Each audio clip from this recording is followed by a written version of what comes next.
voy a confesar algo.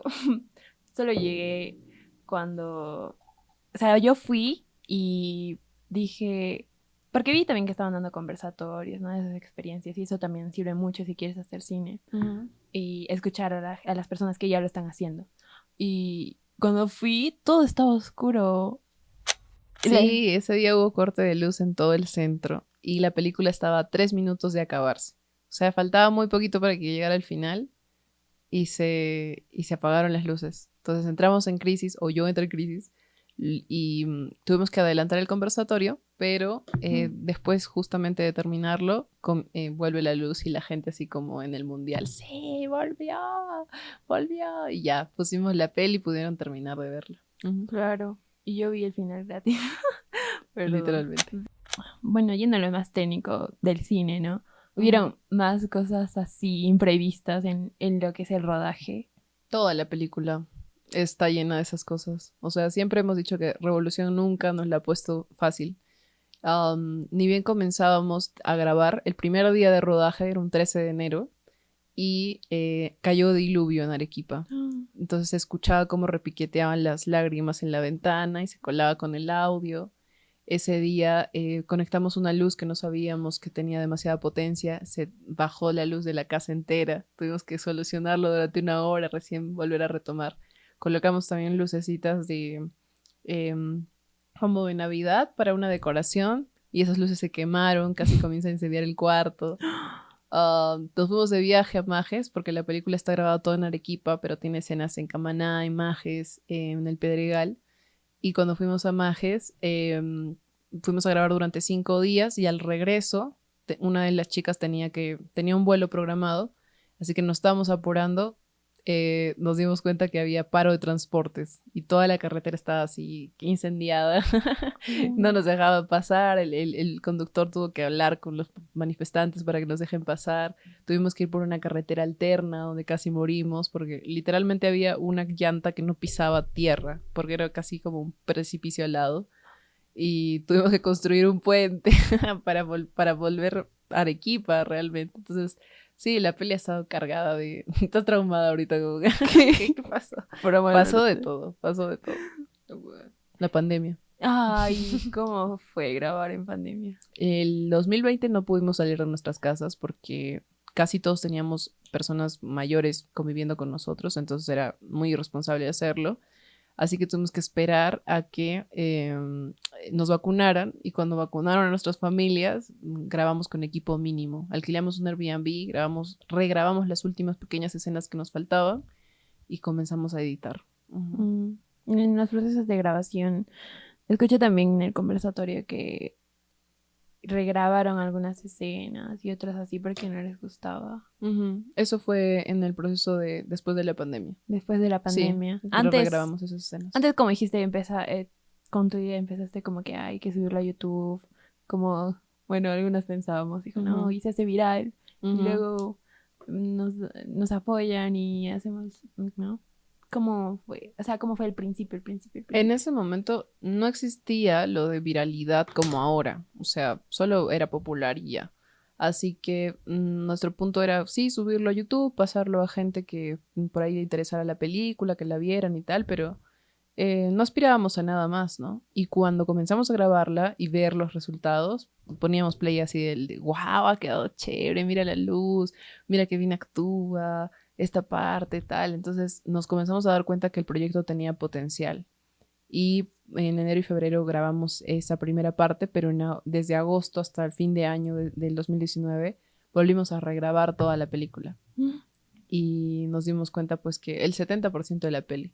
Así que fue otra vez, ¿no? Fue una experiencia como de tratar de que salga lo más perfecta posible. Mm. Ujú, No, y hablando del proceso, lo que es la guionización, ujú, antes de la producción, ujú. ¿cómo fue que se te ocurrió la idea? ¿Cómo fuiste desarrollándolo y ese proceso hasta que llegue al producto? ¿Cómo iniciaste con la idea? Yo estaba teniendo un sueño recurrente que era sobre un chico de 16 años que se escapa de su casa. Entonces todas las noches soñaba con este chico que se escapaba de la casa Y ya llega un punto en el que pasan 2 meses y es lo único que sueño. Entonces estaba traumada. Yo dije, wow, realmente tengo que hacer una película de esto porque me voy a volver loca. Y a partir de ahí comienzo a imaginar el mundo para este chico y los dos mejores amigos que tiene y por qué se va de la casa, cuál es la razón. Y comienzo a crear la historia. Pero en ese punto yo había llevado solo un taller básico de guión, así que lo que hago realmente no es un guión como tal. Ahora que lo veo, pues tiene un montón de falencias, pero tiene algo único, que es el hecho de que es un guión, pero también al mismo tiempo es una novela, pero al mismo tiempo es un cuento largo y tiene un croquis y tiene un sueños, entonces es como todo lo que yo tenía en ese momento traté de volcarlo y el equipo de alguna forma lo entendía, ¿no? Y se iba apoderando de ciertos detalles que necesitaban saber sobre los personajes, sobre la historia. ¿Y cómo era ponerte de acuerdo con tu equipo? O sea, yo sé que según unas experiencias es que tú tienes algo en la cabeza y luego lo escribes, pero hay cosas que no quedan claras. Y tu equipo te dice, pero ¿cómo vas a hacer esto? Y así como fue esa interacción de que, ¿cómo vas a hacer esto? Pero, ¿y cómo va la luz acá y la iluminación? ¿Y qué cambio de escena es esto? Bueno, creo que es en los guiones, ¿no? Pero la gente que aprende desde cero y nunca ha escrito un guión en su vida y o sea, tu experiencia cómo fue en base a eso. Igual tú dijiste que llevaste un curso, pero igual no es completo, ¿no? No te Claro, dio recién todo. estaba comenzando. Uno tiene que creérselo primero, porque yo sabía que si yo iba a llegar al rodaje con dudas y con, ay, no sé hacer esto, no sé el otro, pues no iba a poder dirigir a 18 personas, ¿me entiendes? O sea, son 16 personas que encima eran de mi edad. Entonces, obviamente que me iban a preguntar, que me iban a cuestionar, que podían de repente hasta exigirme cosas. Entonces yo llegaba antes de tocar la puerta del lugar donde íbamos a grabar y decía, ahora tú eres la directora, tienes todas las respuestas del mundo, lo que no sabes, lo descubrirás en el camino. Y entonces me preguntaban, porque es así, o sea, uno llega, un director llega y la directora de arte te dice, tengo este rojo, rojo rojizo y tengo este rojo fresa, ¿cuál vamos a colocar? Y tú tienes que responder, a pesar de que no tengas ninguna diferencia entre los dos, el rojo fresa, vamos con ese, porque ese color me encanta. Sí, y entonces, y así todos los departamentos te preguntan cosas y tú tienes que estar seguro, ¿no? Claro, ese es en el momento de la grabación. Pero Exacto. antes tú no tenías dudas. No, o sea, cuando estaba solita yo No sé, tenía todas ya. las dudas del mundo, o Claro, sea, ¿cómo sí. voy a hacer esto? ¿Qué voy a plantear? Pero ahí las películas son un gran amigo, ¿no? O sea, tú te pones a ver una peli y vas a descubrir probablemente qué es lo que podrías hacer, soluciones, ¿no?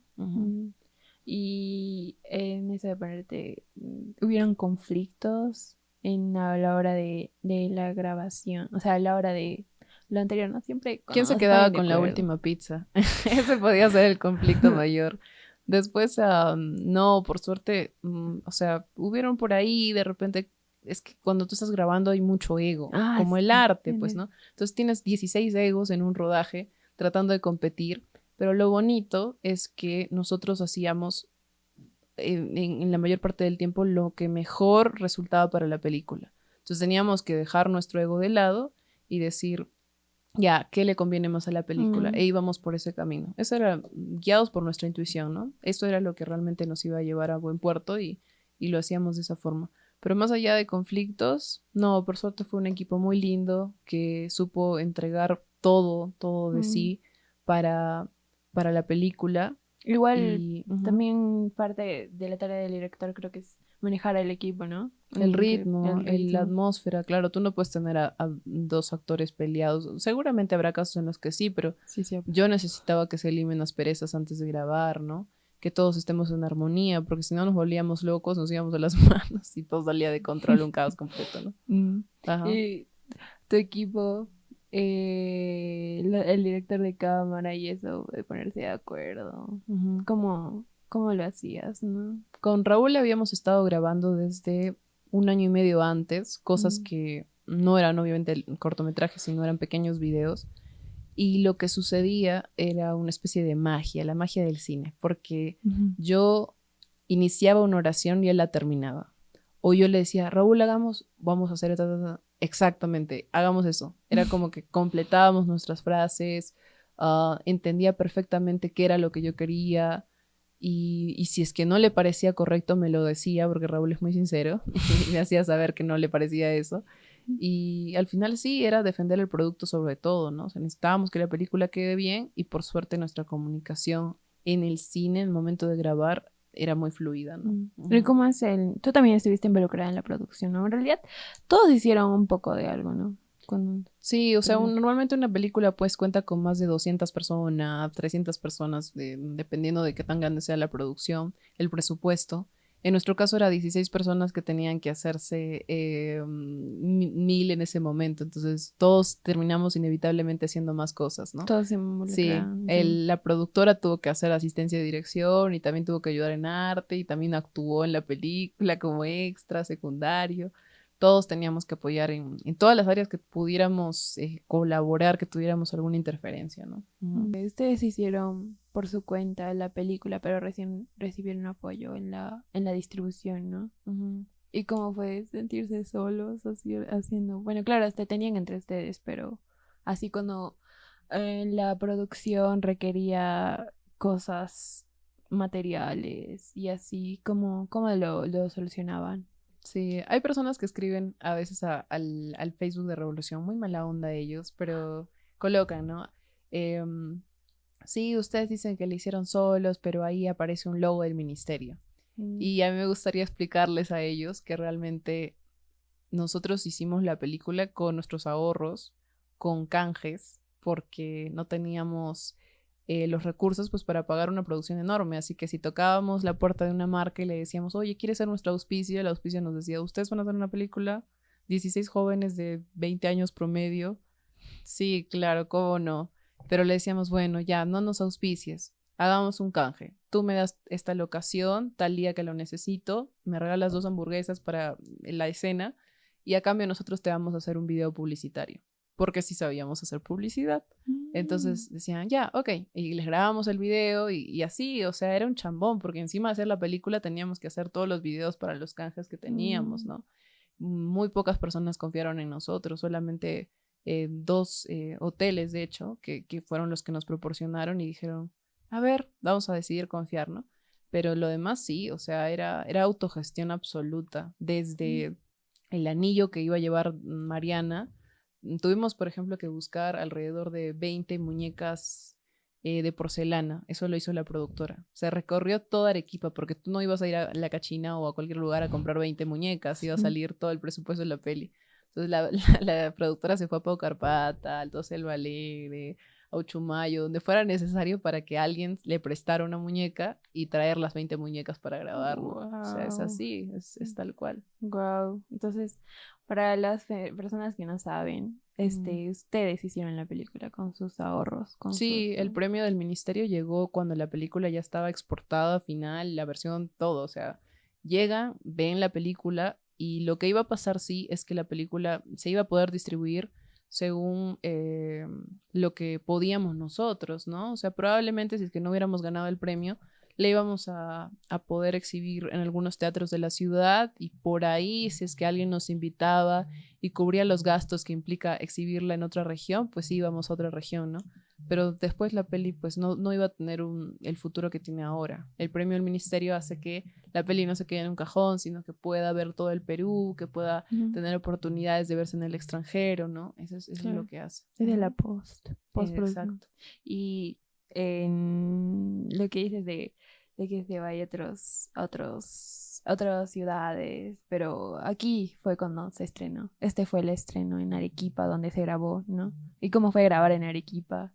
El scouting. Bueno, empecemos con el scouting. ¿Cómo fue? ¿Cómo escogieron las locaciones? ¿Cómo escogieron dónde grabar?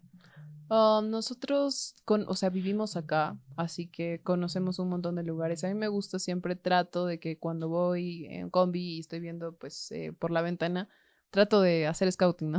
De ver qué locaciones, de dónde podríamos Esto se grabar ve bonito. un videoclip, sí, o transmite algo. De repente es una Ujú. locación horrible, pero eh, pues te está transmitiendo algo, ¿no? Alguna emoción. Claro, con Entonces, la eso es imaginación dices, ah, la luz por acá. exacto, es algo poderoso. Vas armando ahí tu imagen. Así que sí, o sea, igual yo quería que en Arequipa no apareciera, que de hecho una persona después de ver la peli se acerca a mí y me dijo, tu película estuvo hermosa, es lo mejor que he visto en la ciudad, ¿sabes qué te faltó? Y yo dije, pucha, fácil me va a decir una luz acá, una toma. la toma del Misty, no la pusiste. Y se fue. Y yo estaba como...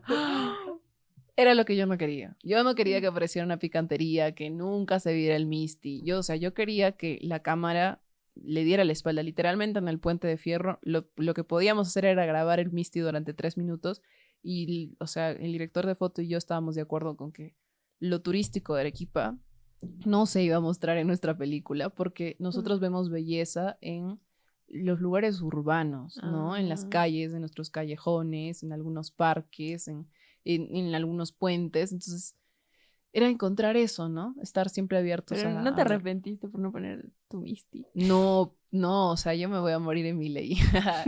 No va a aparecer jamás un Misty en una película mía, porque creo que somos más que eso y creo que es un poco facilista de repente mostrar eso, ¿no? Es algo que quizás en un video publicitario o en algún video que hable técnicamente de cómo está la ciudad y de lo que somos como arequipeños, pues sería creo que muy necesario mostrarlo. Pero en una película como esta podría distraer de lo que realmente queremos contar. Ahora lo entiendo. Sí, Es sí, como sí. que una distracción, ¿no? Sí, De o la sea, todo el mundo trama. iba a mirar el Misty ahí 3 minutos y no iban a escuchar de qué estaban hablando los chicos, ¿no? Que era lo más importante. Claro, o sea, el encaminar que solo se vaya por la trama y las El personas. director guía hacia dónde va el ojo del espectador todo el tiempo. O es lo que deberíamos intentar hacer.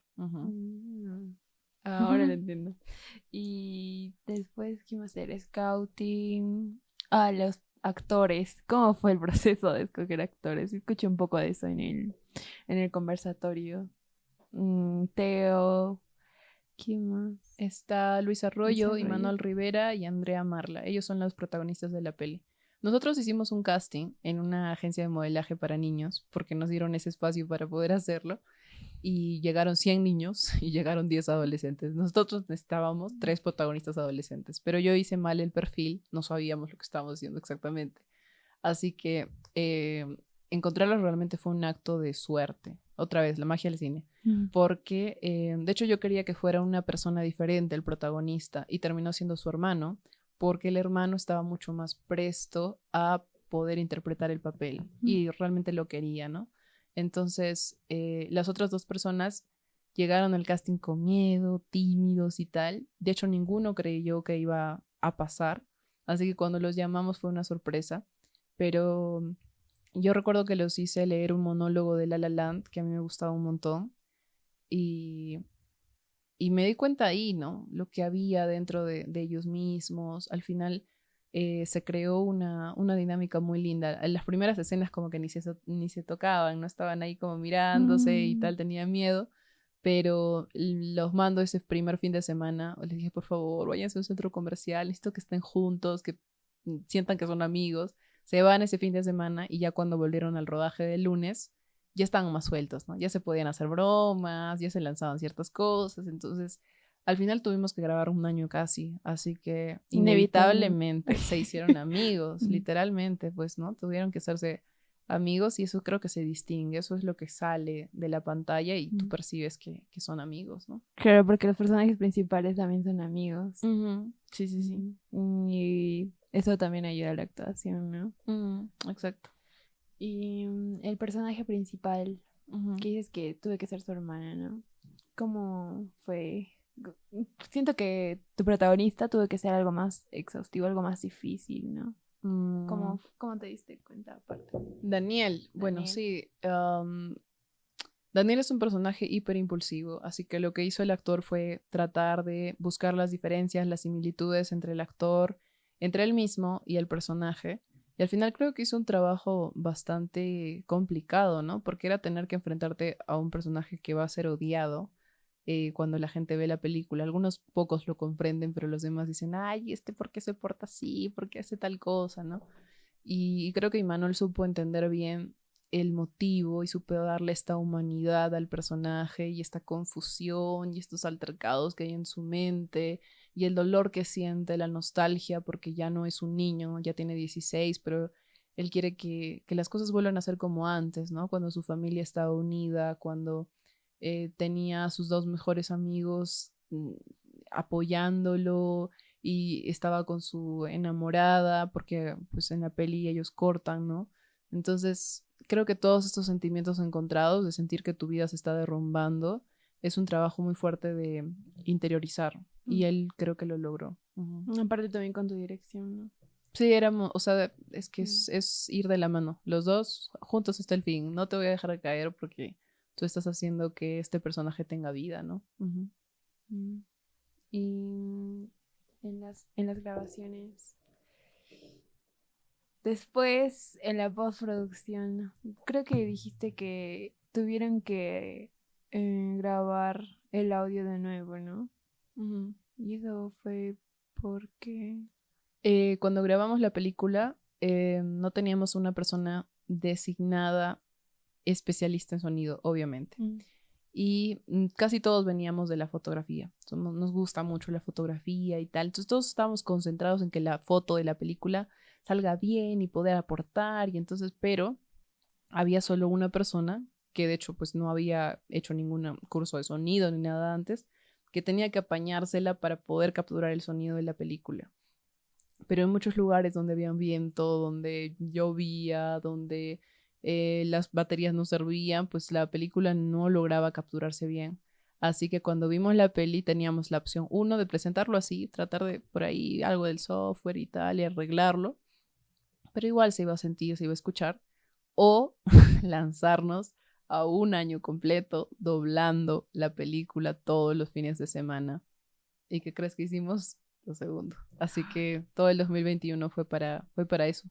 Fue para estar con Fer Bedoya, que él es el diseñador de sonido de la peli, el artista Foley, el que ha doblado la película, y reunir otra vez a todos los actores de la película a que vengan a grabar su escena. Fue una odisea, pero al final hace que la gente, a veces es triste porque ni siquiera perciben el sonido. Es como, sí, ¿qué tal estuvo la peli? Uy, que esté plano, ¿qué? Cuando el momento que llora y tal. Pero, o la música que escuchan, que eso sí lo notan, ¿no? Como, ay, el soundtrack de la peli o esta composición.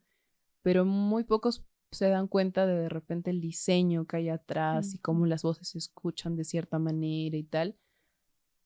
Porque pues el trabajo de un diseñador de sonido es quizás menor valorado, pero el hecho de que sea menos notorio en una película es lo que confirma que la persona lo hizo bien. Porque si no, tú te darías cuenta de que, ay, en esa escena sonó raro, sonó mal o sonó bajito, tal. Cuando una persona no ni siquiera se da cuenta de eso, es porque el diseñador puso pues la carne ahí entera, ¿no? Se la Ajá. jugó. Se la jugó toda porque la peli que pues que se escuche bien. Mm. Y dijiste que hicieron las regrabaciones y cómo fue Regrabar, todo eso. encontrarnos. Claro, ya no tuvieron que ir a los lugares, Ujú, igual con los folies, ¿no? ujú. Para el grabador, pero como fue volverse a encontrar. Bueno, muchos años. Sí, o sea, los chicos creo que creían que ya no íbamos a hacer, no íbamos a terminarlo nunca y luego recibieron este llamado de por favor vengan a internarse 3 fines de semana con nosotros a regrabar la peli. Dice que para ellos fue complicado exponerse nuevamente a su actuación. Era la primera vez que veían la película porque yo se las he prohibido hasta el día del estreno de la van premier en Cinépolis. Nadie del equipo, excepto Raúl y yo, habíamos visto la película. Yo no quería que ningún actor lo viera, que ningún director de arte, nadie, o sea, nadie ha visto la película.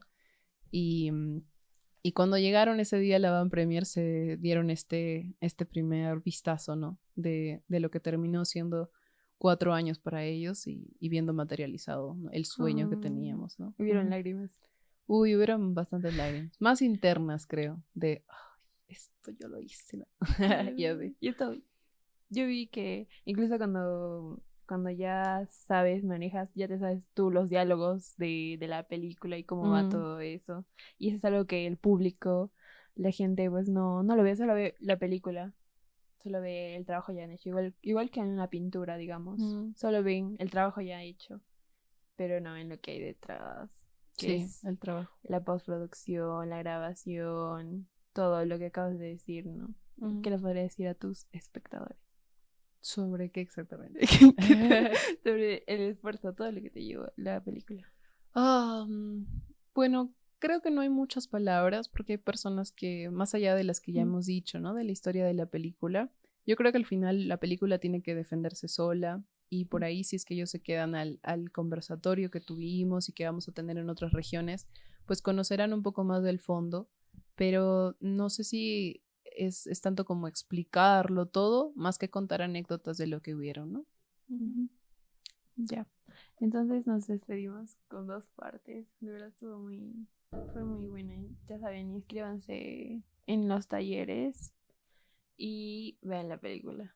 Sí, tenemos toda la información de la peli. Estamos en TikTok, en Instagram y en Facebook como Revolución Película. Sí, igual lo vamos a Y poner. sí, seguramente va a aparecer. Y bueno, tenemos funciones en varias partes del Perú, así que si les interesa darle una oportunidad a Revo, nosotros ahí los recibiremos felices. Adiós. Chao.